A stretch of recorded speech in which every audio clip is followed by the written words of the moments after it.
নমস্কাৰ, মই আজি আকৌ নতুন এটা ভিডিঅ' লৈ আহিছোঁ আপোনালোকৰ লগত শ্বেয়াৰ কৰিব বিচাৰিছোঁ আৰু এইটো ভিডিঅ' হ'ব সেই কম্পিটিটিভ এক্সাম যেটো আমাৰ 2024ত মানে পাতিবলৈ গৈ আছে অসম গভৰ্ণমেণ্টে 3rd গ্ৰেড আৰু 4th গ্ৰেডৰ হেতুত সহায় হোৱাকৈ মই মানে ক্লাছ কৰি আছোঁ।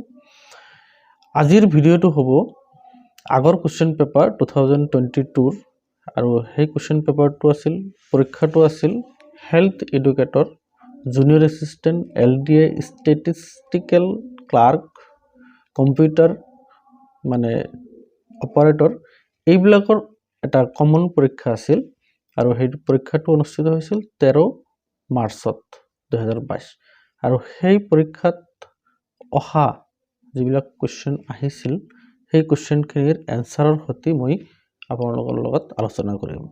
ঠিক আছে, আজি আমি আকৌ আৰম্ভ কৰিলো। ইয়াৰে 1 নম্বৰ কোৱেশ্চনটো হ'ল ইতিহাস পাঠৰ পৰা দিছে। ইতিহাস যিখিনি মানে মই ভাগ কৰি কৈ আছো ইতিহাস পাঠৰ পৰা এইটো 1 নম্বৰ কোৱেশ্চনটো হ'ল হু ওয়াজ দা ফাউন্ডাৰ অফ মৌৰ্য ডাইনেষ্টি মৌৰ্য বংশৰ প্ৰতিষ্ঠাতা কোন আছিল?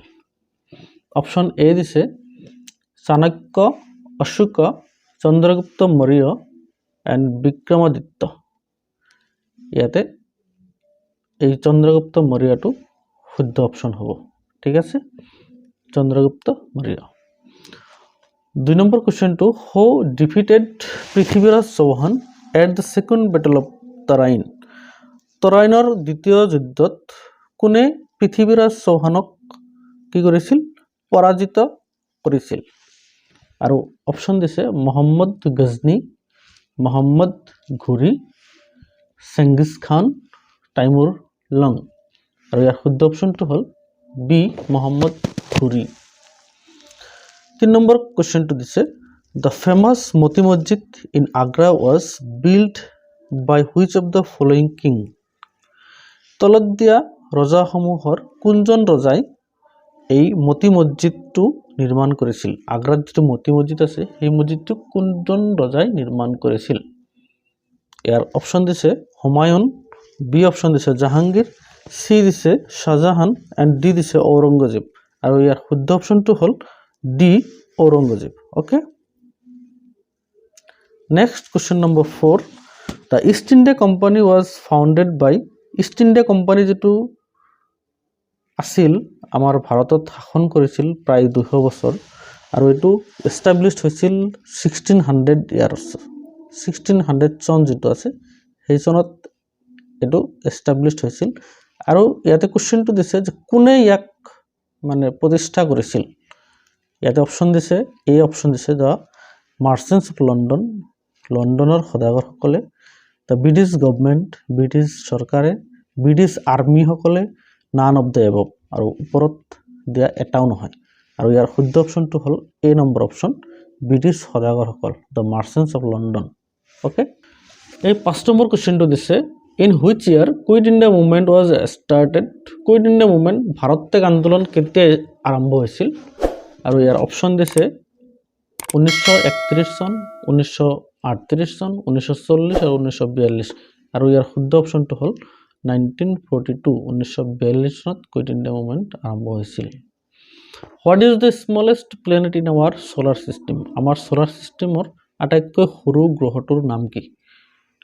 Option A Mercury, option B Pluto, option C Venus আৰু অপশন ডি নেপচুন। আৰু ইয়াৰ শুদ্ধ অপশনটো হ'ল A Mercury. Next 7 number question what is McMahon line. McMahon লাইনটো কি? এটা অপশন দিছে এ নম্বৰ অপশন দিছে line dividing South China Sea and Pacific Ocean. এই লাইনটো এটা লাইন হয়, মেকমোহন লাইন এটা মানে বাউণ্ডাৰীৰ মানে সীমাৰেখা হয় আৰু এইটোৱে কি কৰিছে সাউথ চাইনা সাগৰ আৰু পেচিফিক সাগৰৰ মাজৰ যেটো সীমা তাক নিৰ্ধাৰণ কৰিছে। Option A. বি অপশনত দিছে line dividing Australia and New Zealand. আৰু বি অপশনত দিছে যে অষ্ট্ৰেলিয়া আৰু নিউজিলেণ্ডক ভাগ কৰিছে এই লাইনে। সি অপশন দিছে boundary line between China and India, যে চীন আৰু ভাৰতৰ লাইন হিচাপে বিবেচনা কৰা হয় আৰু ডি অপশ্যন দিছে boundary line between USA and Canada আৰু এইটো হ'ল কানাডা আৰু USA আমেৰিকা যুক্তৰাষ্ট্ৰৰ বাউণ্ডাৰী আৰু এই চাৰিটা অপশ্যনৰ ভিতৰত এই সি অপশ্যনটো হ'ল ইয়াৰ শুদ্ধ অপশ্যন এই মেকমোহন লাইনটো চীন আৰু ইণ্ডিয়াৰ সীমাৰেখাটো নিৰ্ধাৰণ কৰিছে ইয়াতে মই আৰু এটা কোৱেশ্চন আপোনালোকক কৈ আছো ইণ্ডিয়া আৰু পাকিস্তানৰ যিটো line Pakistan and Bangladesh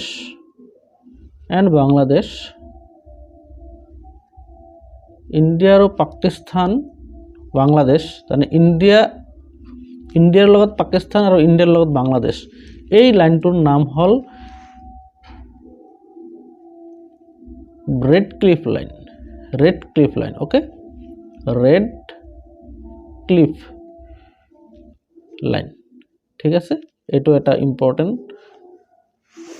question আহিব পাৰে সেইকাৰণে মই ইয়াতে কৈ থৈ গ'লো ইণ্ডিয়া আৰু পাকিস্তানৰ মাজত ৰেড ক্লিফ লাইন ইণ্ডিয়া আৰু বাংলাদেশৰ মাজতো ৰেড ক্লিফ লাইন ঠিক আছে আৰু ইণ্ডিয়া আৰু চাইনাৰ মাজত McMahon line next 8 number question which of the following rivers is longest পৃথিৱীৰ আটাইতকৈ লম্বা দীঘল নদীটো কি option A Nile option B Mississippi option C Amazon option D Missouri আৰু ইয়াৰ শুদ্ধ অপশ্যনটো হ'ল এ নীল নদী Nile next question number 9 what is the capital of অষ্ট্ৰিয়াৰ কেপিটেলটো কি ইয়াতে অপশ্যন দিছে Algiers Brussels Vienna and Venice আৰু ইয়াৰ শুদ্ধ অপশ্যনটো হ'ল ভিয়েনা অষ্ট্ৰিয়াৰ কেপিটেলটো হ'ল ভিয়েনা এই 10 নম্বৰ কোৱেশ্চনটো হ'ল what is the largest crusher in the world পৃথিৱীত আটাইতকৈ কোনটো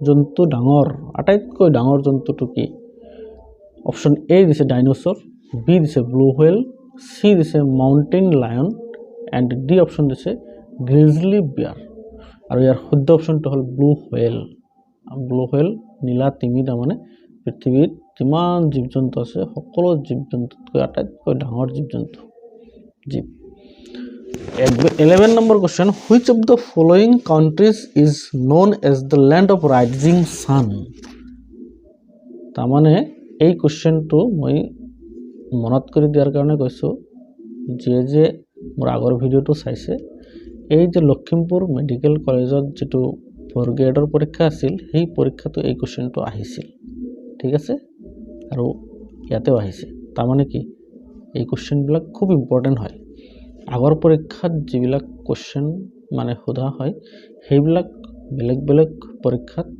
মানে আহেই তাৰমানে গতিকে ল্যান্ড অফ ৰাইজিং সান সূৰ্য উঠা দেশ কাক বুলি জনা যায় আৰু ইয়াৰ শুদ্ধ অপশ্যনটো জাপান যোৱা এই ভিডিঅ'টো পাইছোঁ Japan next 12 number question which water body connect Mediterranean Sea with the Red Sea আৰু এনেকুৱা ধৰণৰ কোৱেশ্চন আহিছিল যে যোৱা পৰীক্ষা মানে যোৱা ভিডিঅ'টোত আৰু এই লখিমপুৰ মেডিকেল কলেজৰ যেটো পৰীক্ষা সেই পৰীক্ষাত এনেকুৱা কোৱেশ্চন আহিছিল যে পেচিফিক অ'চেন এণ্ড এটলান্টিক অ'চেনক কোনে কানেক্ট কৰিছে আৰু হেতু এনসাৰ আছিল পানামা কেনেল আৰু ইয়াতে মেডিটেৰিয়ান সি এণ্ড ৰেড সি এই দুটা সাগৰক কোনে কানেক্ট কৰিছে আৰু হেতু অপশ্যন দিছে ষ্ট্ৰেট অফ গিব্ৰাল্টাৰ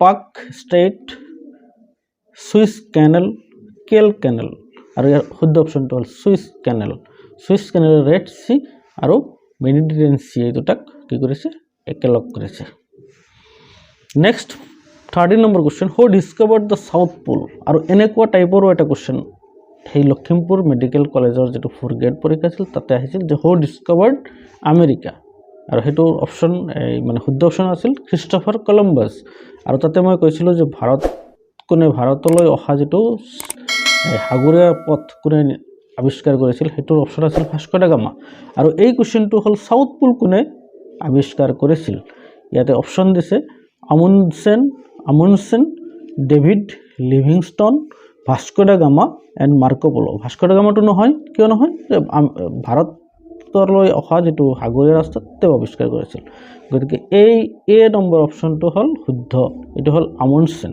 ঠিক আছে আমুনডছেনে সাউথ পোল কি কৰিছিল আৱিষ্কাৰ কৰিছিল নেক্সট 14 নম্বৰ কুৱেশ্যনটো হ'ল which of the following is not a sea port of India ইণ্ডিয়াৰ চি পৰ্ট কোনটো নহয় তলত দিয়া কোনটো ঠাই ইণ্ডিয়াৰ চি পৰ্ট নহয় সাগৰীয় পাৰ যেটো তাৰ মানে এই ঘাট নহয় ইয়াতে অপচন দিছে কোচিটো চি পৰ্ট হয় ওখা এটো চি পৰ্ট হয় ভাৰনগৰ এটো হয় এই মাইসোৰটো চি পৰ্ট নহয় গতিকে option D is the correct answer okay ঠিক আছে আজিৰ ভিডিওটো এইখিনিয়ে এই 14টা কোৱেশ্চন মই আপোনালোকৰ লগত আলোচনা কৰিলো নেক্সট পৰৱৰ্তী ভিডিওত ইয়াৰ যেটো সেকেন্ড পাৰ্ট হেতু আলোচনা কৰিম ঠিক আছে মোৰ চেনেলটো যদি আপোনালোকে সাবস্ক্ৰাইব কৰা নাই তেতিয়াহ'লে সাবস্ক্ৰাইব কৰিব আৰু লগৰ বন্ধুবৰ্গৰ লগত শ্বেয়াৰ কৰিব যাতে আপোনাৰ লগত হিহঁতৰ উপকাৰ হয় আৰু আপোনালোকৰ পৰা যদি মই পজিটিভ সহাৰি পাওঁ তেতিয়াহ'লে